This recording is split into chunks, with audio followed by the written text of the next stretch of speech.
Today's Friday, another day sa buhay ni Senior Traveler. Daily life po tayo ngayon. Ang araw na ito dedicated sa ating mga dogs. Dadalhin natin sa vet, 2 dogs. Oh, tahimik ka lang dyan. Si Jimmy, lagi kasing nagkakamot, papaano natin, bibigyan ng gamot para sa tick. Tapos si Cooper, ayan, nakaready na si Cooper. Juice siya ng deworming. Oo, teka. Deworming. Kasi pag marami pala silang ringworm, pinapasok sa ang mga internal organs. Kaya doon namamatay ang mga dogs. Meron silang kanya-kanyang schedule. Kaya maganda rin palang maging vet kasi madami silang pasyente sa veterinary clinic. May kanya-kanyang schedule. Kung ano-ano schedule, 6-in-1, 3-in-1, deworming, at kung ano-ano pa. Kaya okay rin palang maging vet. So, tayo na. O, halika na. Halika na, Cooper. Cooper, come. Si Cooper lang ang dadalhin. Saka kayo, wala pa kayong schedule. Cooper! Halika na.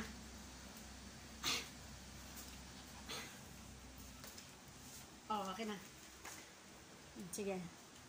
Sige, dadalhin na natin sila sa labas. Ang senior si Anakis ay hindi pumasok. Hindi pumasok si Anakis noong Saturday. Nagka-fever. After 2 days, sinipon. Ayan na si Odi. Lumabas na. Hindi ka naka-due. Hindi ka pa due.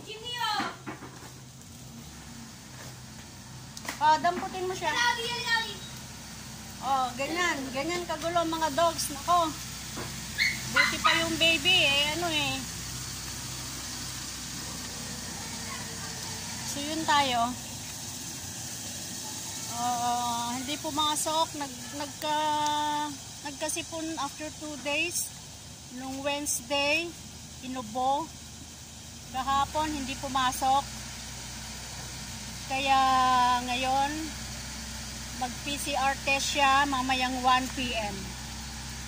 Supposed to be, siya punta sila ng Bulinaw Bubulinaw sila. Sa line ng Bulinaw, magdadrive sa kanila, yung driver daw ng ambulance. Ako, baka paliparin naman niya yung kotse. Okay, behave kayo Ay, behave! Ako? Ayan gulo-gulo Dito. Shh. Halika't magpapa-deworm ka. Yun yung isa Ano na siya?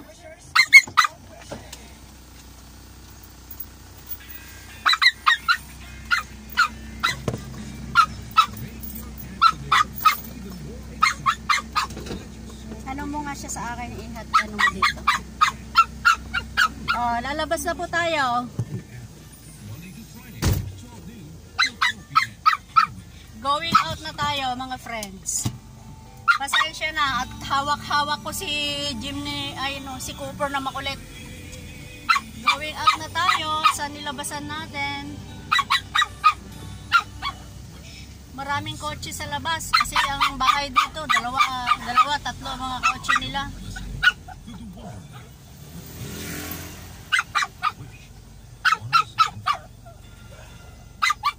Atin ba yan? Hindi.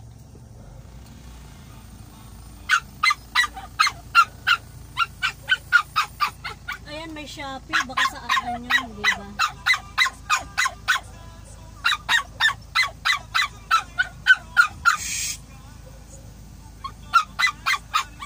Napakaingay. Behave ka dyan, oy. Shh.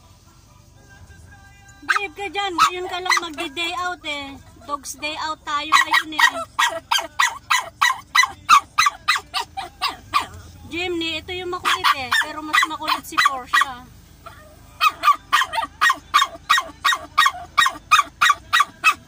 Wala namang nag-ano sa akin.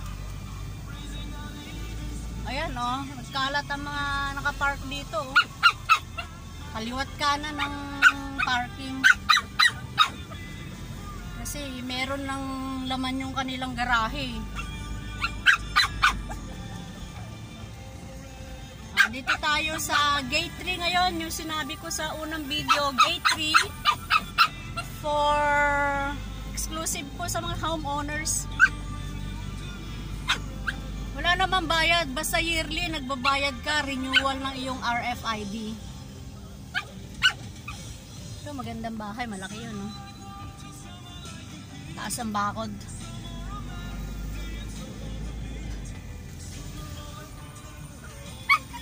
Ito, palabas pa po tayo sa Nyug. Ito yung Nyug Road. Nung unang panahon, talahib daw po ito. Ayun yung Nomo sa malayo. Ayun. North Molino. Yan, sa mga bilyar yun. Magandang mall yun. So, nasa Nyug Road. Nung unang panahon, talahiban daw po ito. Tambak. Tapunan ng mga pinapas lang. Ano ba yun? Ano bang tawag sa ibang term sa pinapas lang? Ha? Mga sinasalvage. Dito raw po.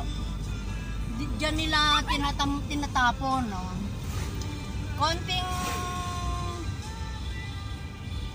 Konting takbo lang. Nandito na tayo sa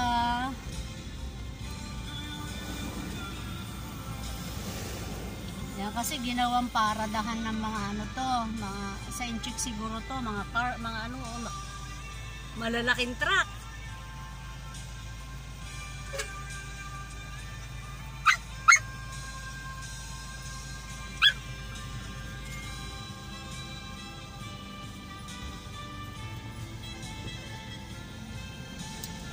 Ka maingay at pupunta ka sa vet mo. Check up natin yung pagkamot-kamot mo. Dahan-dahan dito. Ito yung karsada na ginawa ni Mark Villar. Meron tayong Roma Cafe dyan. Roma Cafe. Ito yung karsada palabas ng Aguinaldo Highway. Yan. Kaya yan ang shortcut. Hindi nadadaan ng St. Dominic. So, yung straight ho yan, pag going straight ka, going to City Hall ng Bacoor. Bacoor City Hall, marami na rin establishment doon. Kasama natin si driver natin, si Mr. John Heneraw.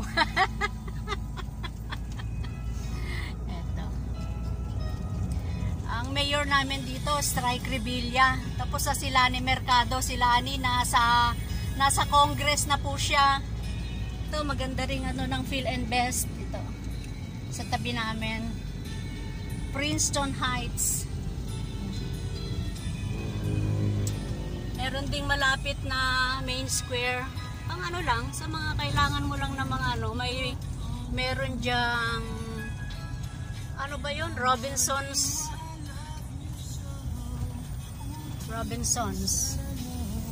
Nandito po tayo sa Molino Boulevard.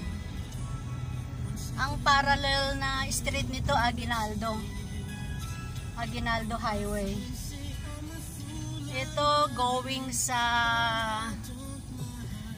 pagdidiretso ka ng Daang Hari, papunta ka na ng ba yun? Las Piñas ba yun? O Parañaque na yung Daang Hari? Alabang, papuntang Alabang na yung way na to. Kaya maganda ngayon ang administration natin. Hindi nyo na kailangang mag long trip, may mga shortcut na ginawang mga karsada. So konting takbo lang, ito na tayo sa veterinary clinic ng mga dogs. Ayan. South Hills Animal Clinic. Tapos doon may mga Yan ang wet market nila. Private ito eh. Wet market ng private. Ito. Dito na tayo sa South Animal Market. Okay. Sige.